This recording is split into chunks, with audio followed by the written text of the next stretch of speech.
Salut les gars, c'est Rototo, on se retrouve pour le 23e épisode de notre série consacrée à l'histoire des avions de War Thunder pour parler du Boeing P-36 Pea-Shooter que vous voyez sur votre écran.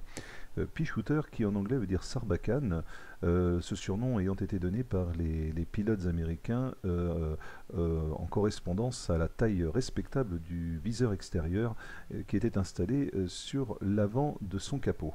Avant d'aller un peu plus loin dans la description historique et technique de cet appareil, un petit mot rapide sur le constructeur Boeing. Je pense que s'il y a bien un constructeur aéronautique sur lequel on ne peut vraiment pas faire l'impasse, c'est bien Boeing, puisque aujourd'hui, à l'heure actuelle, Boeing est très certainement le principal constructeur aéronautique mondial, et en tout cas c'est le tout premier acteur en matière de défense, ceci étant dû notamment au cartel militaro-industriel américain et à la recherche spatiale qui lui a valu donc une place de leader mondial. Boeing est cependant au départ, comme la plupart des constructeurs aéronautiques, une petite firme quasi artisanale qui a vu le jour en 1916 par l'association donc de ses deux fondateurs, William Boeing et George Conrad Westervelt. La société d'ailleurs s'appela d'abord B&W, du nom de ces deux fondateurs, et elle fut ensuite nommée la Pacific Aero Product, avant de redevenir en fait finalement Boeing Aeroplane Company, qui donc fut son nom définitif jusqu'à encore aujourd'hui. Donc au tout départ, son principal fondateur, William Boeing, était en fait quelqu'un qui était plutôt destiné à la construction navale. C'est un peu le cas aussi chez certains constructeurs japonais, on avait eu l'occasion d'en parler lorsqu'on avait abordé les avions nippons. Et puis dans les années 1900-1910, il fut comme beaucoup de jeunes de son âge passionnés par les débuts de l'aéronautique. Il eut l'occasion donc de voir des avions de près et il décida de se lancer donc dans la fabrication d'avions, ce qui au départ était un petit peu difficile, mais en fin de compte, à force de volonté, il y parvint. Et sa première commande fut réalisée en 1917. On était encore pendant la Première Guerre mondiale, au moment où les États-Unis donc étaient rentrés dans le conflit, où il fabriqua 50 hydravions d'entraînement pour l'US Navy. Puis finalement, le conflit prit fin, les commandes évidemment cessèrent. Donc il y eut une période un peu de flottement où il se remit à la fabrication navale pour notamment des commandes qui étaient passées par les trafiquants d'alcool puisqu'on était au moment de la prohibition, ce qui lui permit donc de faire survivre sa société jusqu'à ce qu'il finisse par pouvoir développer ensuite d'autres avions civils et notamment en particulier sur la construction aéropostale qui était quelque chose de très important dans l'entre-deux-guerres, ce qui lui permit d'ailleurs de décrocher la licence pour la ligne postale entre Chicago et San Francisco. Et il développa également le transport civil. Il faut d'ailleurs se rappeler que la compagnie United Airlines est une compagnie créée également par William Boeing, qui fut finalement séparée de Boeing Construction du fait des lois antitrust américaines, mais donc en fait c'est également donc William Boeing qui mit au point cette ligne de transport civil et les développements également de l'aéropostale. Voilà. On revient tout de suite sur notre Boeing P-36, P-26 pardon, Pea-Shooter. Alors c'est un avion qui est vraiment moderne pour son époque puisqu'il fut développé en 1932, mis en service en 1934. Donc c'est un appareil d'une fabrication résolument moderne quand on le compare notamment à ses homologues soviétiques, puisque les Russes fabriquaient encore à cette époque des avions tout en bois, alors que cet avion est totalement métallique. Et comme évidemment il était un chasseur monoplan, c'est le premier avion moderne de l'US Army Air Force. Mais cependant, comme tous les avions de sa génération, il a souffert de certain nombre de problèmes de conception, notamment le fait qu'il avait une vitesse d'atterrissage beaucoup trop rapide, ce qui lui fit rencontrer pas mal d'accidents à l'atterrissage. Donc au départ, évidemment, il a fallu corriger tout ça. Et puis, lorsque les problèmes se sont réglés, il souffrait également d'un problème d'équilibrage, notamment dû à la taille de son nez un peu trop courte. Et donc, il avait une fâcheuse tendance à basculer cul par-dessus tête et à se retrouver sur le dos. Et c'est une des raisons d'ailleurs qui fit que le constructeur ajouta cet appui-tête ici surélevé au-dessus du pilote pour justement pouvoir le protéger au cas où l'avion bascule, ce qui n'était pas le cas au départ. On imagine les résultats catastrophiques pour le pauvre pilote qui se retrouvait dans le cockpit écrasé la tête en bas. Voilà. Donc ça, ce souci de conception ne fut jamais totalement réglé, mais enfin, il finit quand même par s'imposer comme un chasseur moderne pour l'US Army. Il n'a pas eu une grande carrière, vraiment pas. Bon, d'abord, c'est vraiment l'entre-deux-guerres, hein, 1932-1934, c'est vraiment une période de transition, mais il a quand même été au sein des combats, notamment engagé en Philippines lors de l'offensive japonaise.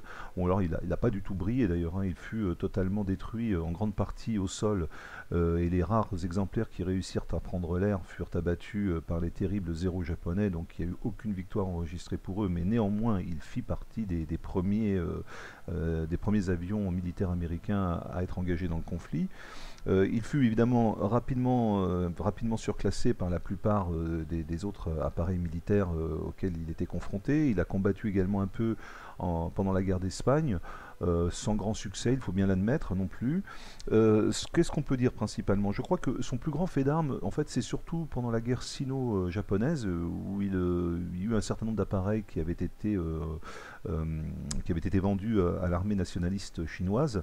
Et il y a eu son plus grand triomphe lors d'une attaque contre des bombardiers japonais. Je crois qu'il y avait eu à peu près 8 P-26 qui avaient attaqué des bombardiers Mitsubishi G3M2, et ils réussirent à abattre les 6 bombardiers sans enregistrer aucune perte. Voilà, c'est le seul fait victorieux notable que l'on peut attribuer à cet avion.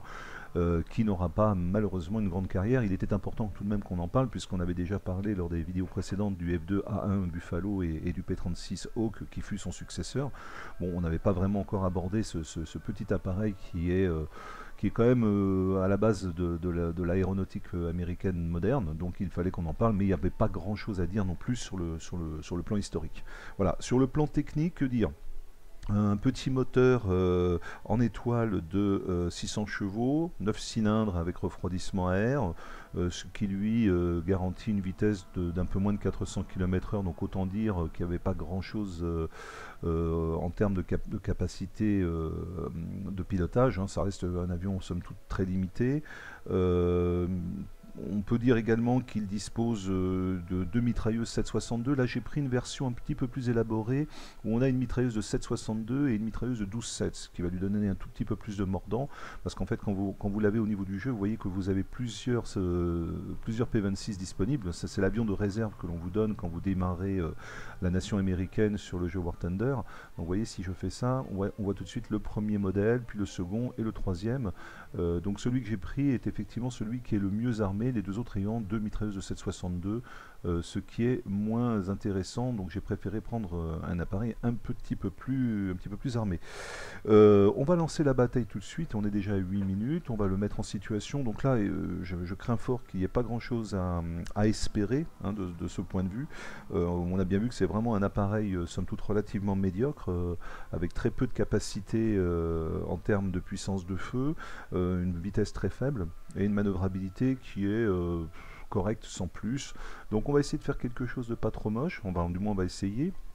Là on est dimanche matin, il est midi moins 10, oui. Donc là j'en suis encore au café, je suis pas totalement réveillé.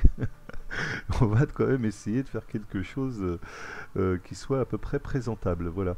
Qu'est-ce qu'on a comme carte? Voyons voir. Stalingrad Winter. Bon, bah écoutez, on va voir ce qu'on peut faire avec ça, hein. Bon, l'avantage c'est que si je veux pouvoir poursuivre la vidéo un petit peu plus longtemps, comme je dispose de 3 appareils de réserve, je pense que je vais pouvoir, au cas où je me ferai abattre, continuer la vidéo avec les 2 autres.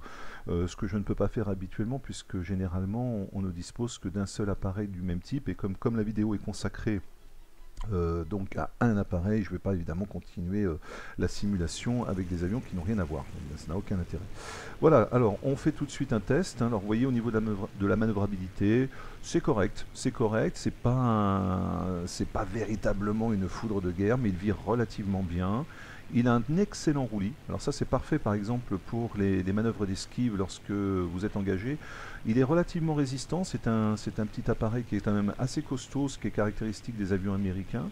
Donc bon, par contre évidemment on l'a vu, un armement qui est pas très élevé, pas très important, qui est un peu du même type que celui du Buffalo, donc il va falloir qu'on la joue prudente, hein.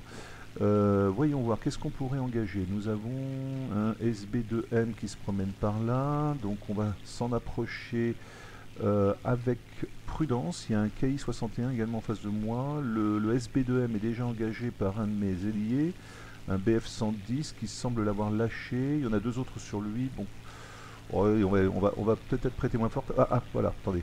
Là, il y a un B25 qui s'approche et un LAC 3.8 qui s'approche également pour venir en aide à son collègue. On va engager le B25. On va faire quand même très attention aux mitrailleurs. Si j'arrive à m'en approcher. Non, je crois qu'il s'éloigne.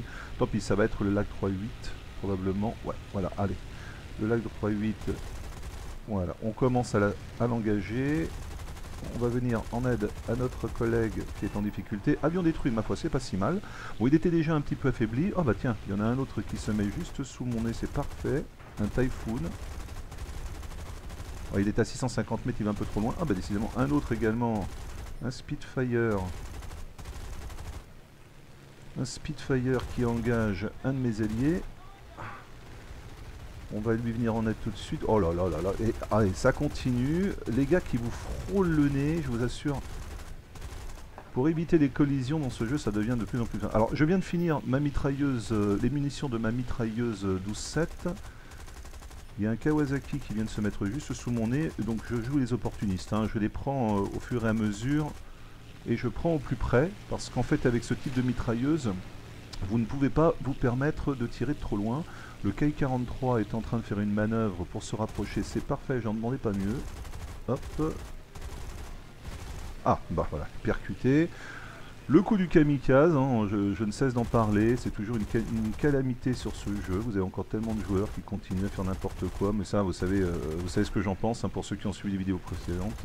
Je déteste ça. On a un P400 là, qui manœuvre relativement mal, donc on va pouvoir essayer de l'affaiblir. Ce sont des avions qui sont quand même assez costauds, donc ah mais je crois que j'ai vu, impeccable. Bon bah ça se passe pas trop mal.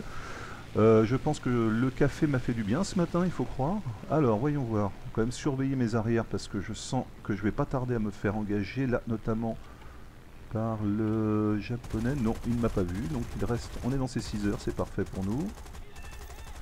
Alors je viens de finir mes munitions de 12-7, j'en suis à la mitrailleuse 7,62. Donc là, comme on n'est pas très loin, je pense que je vais quand même pouvoir le finir si j'y parviens. Ah, j'ai plus du tout de munitions.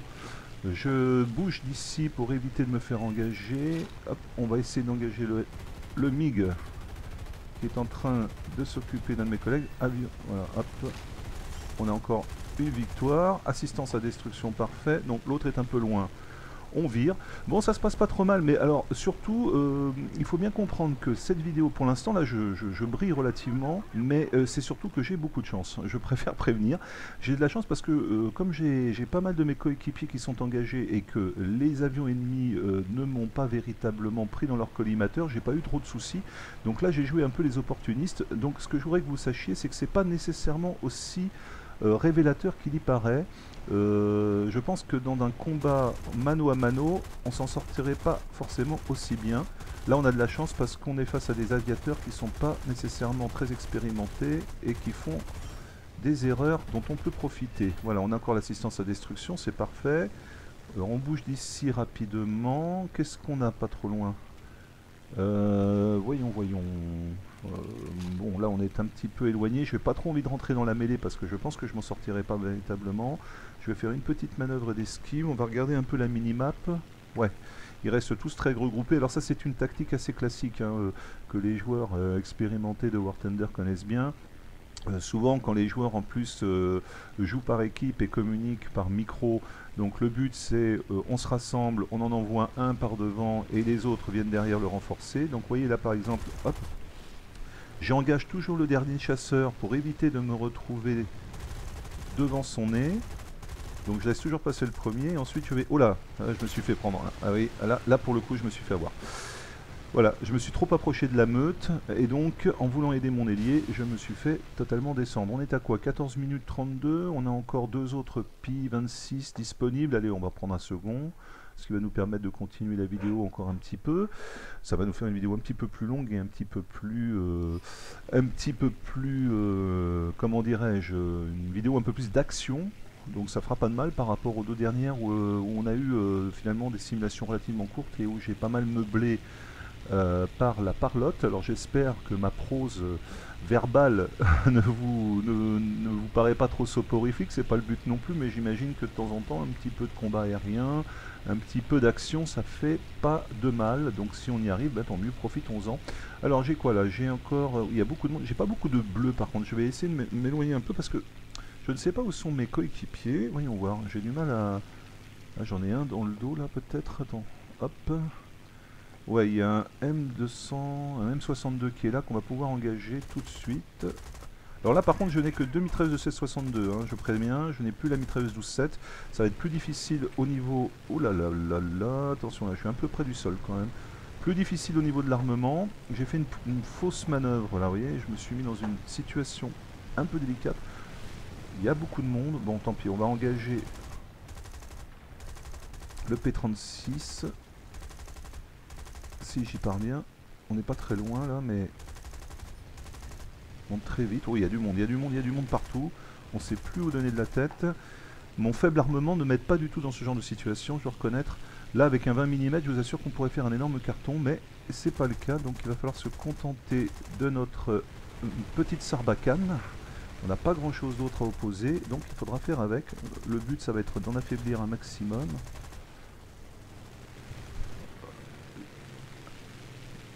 Là, le P36 qui vient se mettre sous ma mitrailleuse, on en profite. Attention de ne pas se faire prendre par un de ses coéquipiers. Là, il m'a vu, donc là, il m'engage dans un combat tournoyant, dans un dogfight. Mais comme je manœuvre un peu mieux que lui, comme je l'avais dit dans la vidéo consacrée au P36... Oula, attention.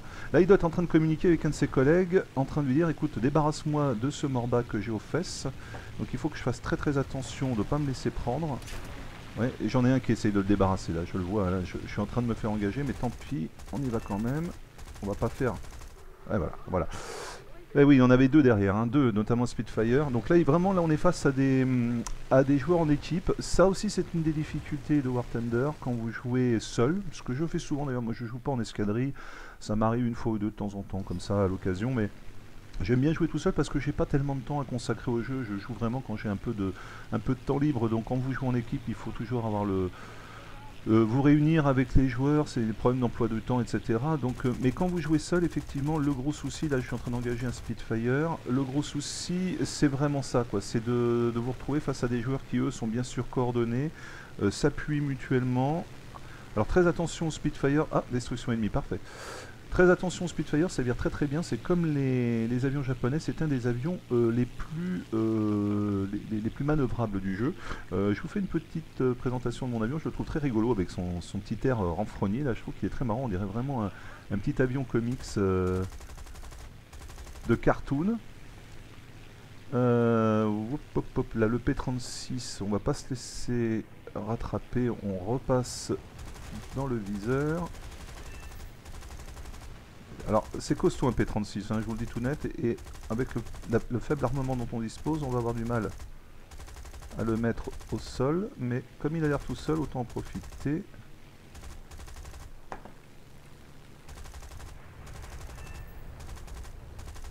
Là il est en train de monter, vous voyez, alors là, voilà, vous voyez ce qu'il a fait, et je n'aurais pas dû le faire, j'étais bête, c'est ma faute, là c'est totalement ma faute, c'est stupide. Vous voyez ce qu'il a fait, il est monté comme pour faire un Immelmann. En réalité, il a grimpé en disant à un de ses collègues, j'en ai un aux fesses, débarrasse-moi. Son collègue lui a dit de grimper. Et comme je l'ai suivi, j'ai fait une cible idéale pour son pote. Et je le savais en plus, mais vraiment, là c'est ma faute, je me suis laissé aller, j'ai continué bêtement alors que j'aurais dû le lâcher, partir, faire un virage et essayer de le récupérer lorsqu'il descendait, ou bien engager son collègue qui, je le savais, allait me rentrer dedans. J'en étais quasiment certain, mais vous voyez, même quand on sait, quand on a encore l'expérience du jeu, on se laisse prendre, parfois comme un débutant, à ce type de technique défensive. Enfin bon voilà, en tout cas ça nous a fait quand même une bonne petite vidéo, ça vous a permis un peu de voir notre vénérable chasseur P26 en action. J'espère que cette vidéo aura été suffisamment démonstratrice. Alors encore une fois, au niveau de la simulation, on se retrouve assez proche effectivement de ce que dit la fiche technique, à savoir que c'est un appareil qui est correct, qui est un appareil de sa génération, c'est-à-dire des années 30, qui n'a qui est complètement surclassé, qui est complètement obsolète face à des adversaires plus récents tels que le Hurricane, le Spitfire ou le P-40 par exemple. Donc vraiment un avion pour débuter. Au niveau du pilotage, assez facile à utiliser, mais il faut quand même anticiper un peu. Il est moins manœuvrable que le F2A1, un peu meilleur que le P-36, donc ça vous permettra de vous faire la main. Simplement, la seule chose, c'est que c'est un avion qui nécessitera vraiment une insistance de votre part quand vous voudrez descendre une cible, et il faudra que vous sélectionnez, si possible, des cibles relativement fragiles quand vous le pouvez, parce que face à des adversaires comme celui que j'ai engagé, à savoir contre un P-40 ou un P-36, qui sont des avions relativement solides, avec un armement aussi faible, vous aurez du mal à vous en sortir. Voilà, on termine pour le P-26. Prochaine vidéo, alors je sais pas quel avion je vais aborder, je ne sais pas si je vais faire le F2A3, le successeur du F2A1, ou bien si j'aborde un autre avion. De toute façon, je vais essayer de la publier dans la journée d'ici ce soir, si possible. J'en avais publié 2 hier, j'essaye d'en mettre en ligne 2 également aujourd'hui, ce qui en fera 4 pour le week-end, puisqu'effectivement, au milieu de semaine, j'ai un peu plus de mal à en sortir. Et ça nous permettra d'avancer encore un peu donc sur la série, en tout cas en ce qui concerne les avions de première génération américains. Voilà, j'espère que cette vidéo vous aura plu et que vous serez nombreux pour suivre la prochaine, et d'ici là je vous dis à ciao.